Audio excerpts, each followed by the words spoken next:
Hi everyone. The flowers will bloom every day.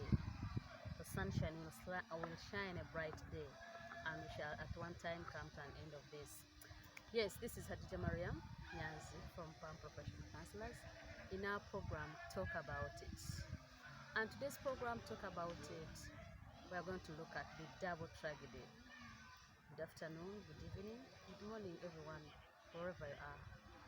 Yes, in today's program, Talk About It, we are looking at the double tragedy of the lockdown and the epidemic of the coronavirus. We are looking at this situation. How are we going to get out of this when we are healthy? Because it seems people are becoming hopeless. But how are we getting out of this when our dreams are still varied? Because our dreams still count. Yes, this tension or this pandemic has brought a lot of chaos everywhere in the world over. Social chaos, political chaos, economic chaos, and health-wise, it is affecting health, the lives of people. People are dying in large numbers, though those that are surviving the pandemic are the majority. But now we're looking at the situation where people are losing hope. It is in human nature that we always lose hope in situations where we see no path to our goals. We tend to think life has come to an end.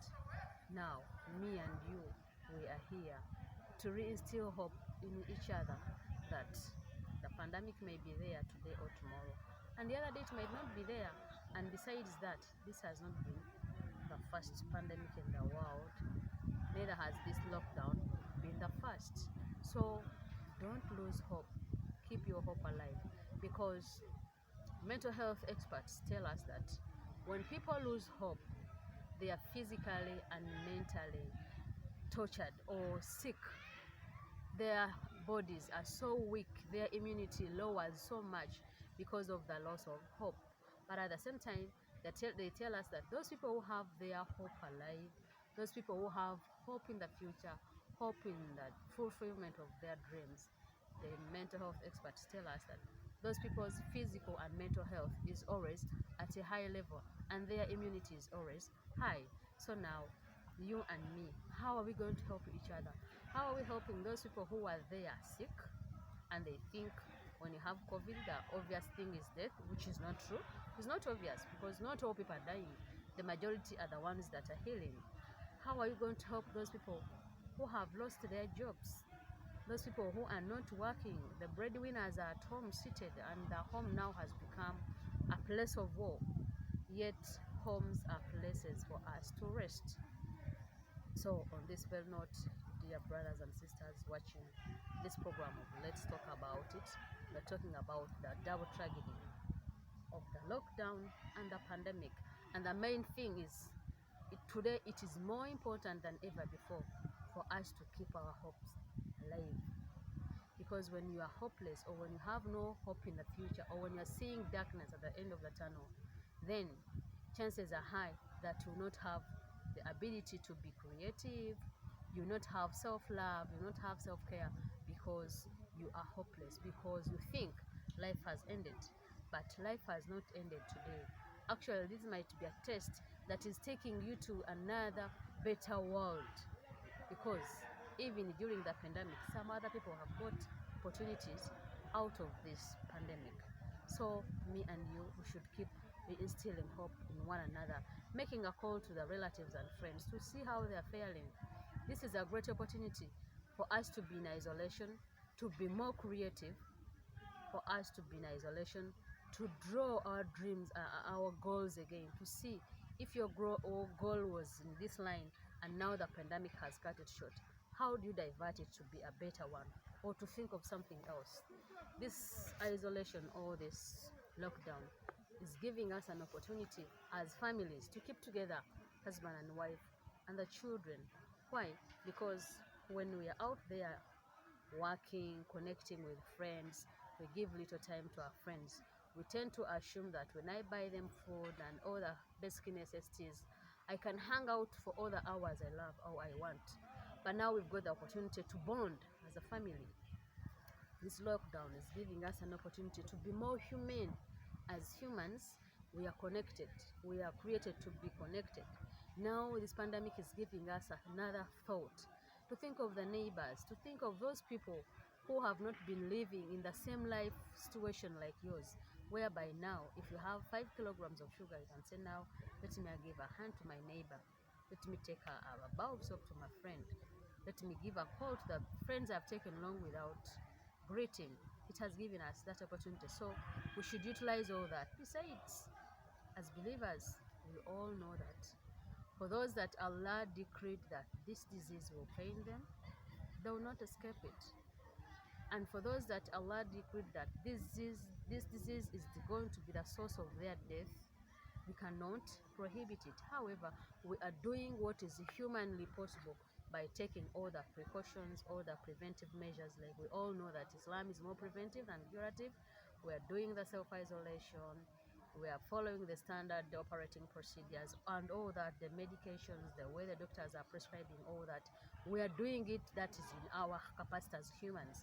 But when Allah wishes that Maryam is going to go in this pandemic, we cannot do much. But at the same time, we cannot lose hope from the Creator, that we keep praying to Him, because the only thing that changes His decree, we all know it is prayers. So let's keep in prayer for all the situations, the economic situation, the political situation in the country, the health situation. Many people are talking about COVID, but many people outside there are dying of other diseases. HIV is still killing people. Malaria is still taking a lot of people. Many women are still dying while giving birth, and now it is worse because people have no transport means to take them to the nearest health centers, and many women die along the way when they're giving birth. So it is time for us to be more prayerful than ever before, and we need each other now more than before. A mere call to a friend and asking him or her, how are you, how are the friends, how are the parents at home in the village, makes a lot of sense, because people are really in danger. The people at home, women outside there that are married, let's not be that much nagging to the husbands. Let us put ourselves in the shoes of our husbands. How do they find life in such a lockdown? Because many times we think life is better when they are working, but now they are seated with us at home.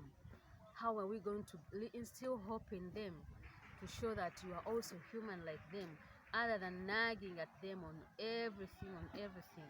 This is the time for you even to also pull out your savings, put it on the table and share with your husband. And the men also, this is not the time to show our egos that they are high. This is not the time to boost around that we are the men in the house. Let's calm down. Let's communicate with our partners. Let's share with our families the situation we are undergoing. Because we always say that a problem shared is a problem solved. Talk with your wife, the situation at large, to understand it such that we keep a peaceful home.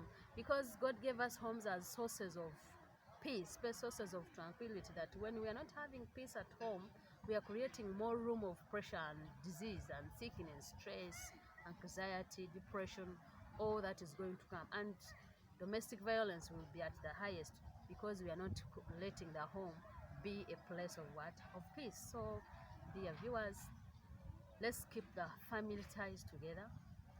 Let's communicate more than it has been before. Let's be more human to one another, such that we go through this lockdown when we are still counting on our dreams, because our dreams still count and our dreams are still valid, and we are so much sure that tomorrow it is going to shine a more brighter day. It is going to be more brighter tomorrow, and we cannot achieve that when we are having a negative attitude. We must change our attitudes, and our mindset must be 100% positive to achieve better results. So, as I conclude now, in this pandemic, let's be humans. Let's all know that our feelings are varied. It's not a crime to worry, because that is normal, but don't exceed the limits. Don't exceed the limits. Yes, it's okay to show your feelings, but don't be sunk into the feelings. Come back and know you are not this You are not in this alone. There are so many others who are in this, and there are so many others that are suffering more than you are. So let's thank God and also pray to Him to give us a better life and end this pandemic and all those things that are putting us on pressure or tension. Till next time, thank you for listening. Bye.